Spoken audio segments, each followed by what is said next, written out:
So if you look at the new devices which are coming into people's lives, most of them don't have any visual real estate. Gotcha. So, for example, you get smart speakers. Like, you got Google Home, or you got Alexa or Echo from Amazon and so on. Right. These devices, the primary mode of interaction with them is through sound, which is voice. So you say, hey, Alexa, and then you ask whatever question, and then it answers you. The whole transaction happens through that, even, for example, if you want to purchase something. Now, imagine if you are a company with a brand, how will you show your brand in a voice only or a sound only environment unless you have got a brand in the form of a sound? And that's what we call as a sonic brand. So just like, for example, if you look at Mastercard, there are those red and yellow interlocking circles. Right. No, that's our logo. It's got an extremely wide recognition globally. No, but that's completely useless when I go to a smart speaker environment.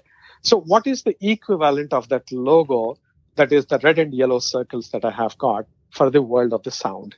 And that's what we have actually worked on for more than 2 years to be able to come up with a sound or a melody which is going to be hopefully over a period of time be identified as the sound of Mastercard.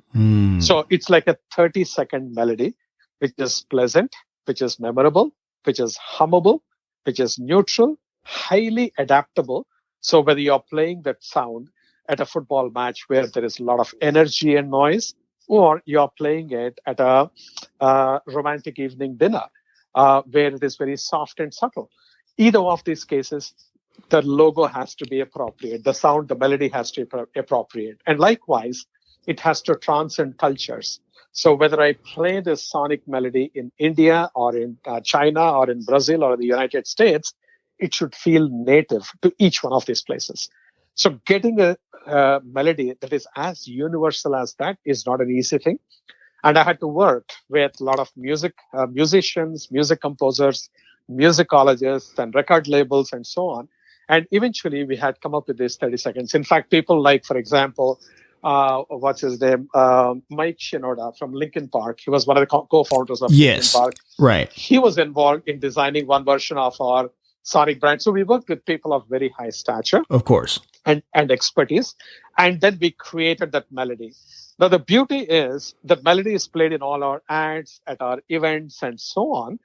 But a subset of that melody, which is 1.3 seconds long, we call it sonic acceptance sound. So each time when you go and pay with your Mastercard at a shop, or you're doing it on your phone or whatever the digital device that you're making your purchases on, what happens is when the transaction goes through successfully, it gives you a sound that signifies to you that this transaction has gone through successfully. So it's very reassuring to the consumer that there is a sense of completion. But that 1.3 seconds actually captures the essence of our 30-second melody, and it serves as a reminder for our melody. So today, already 58 million points of interaction in the world already are having a Mastercard acceptance sound being played whenever a transaction goes through successfully. And that's a huge level of scaling. And last year, that's 2020, Mastercard was rated as the best sonic brand across all categories and across all the brands. So we know that it's really moving in the right direction.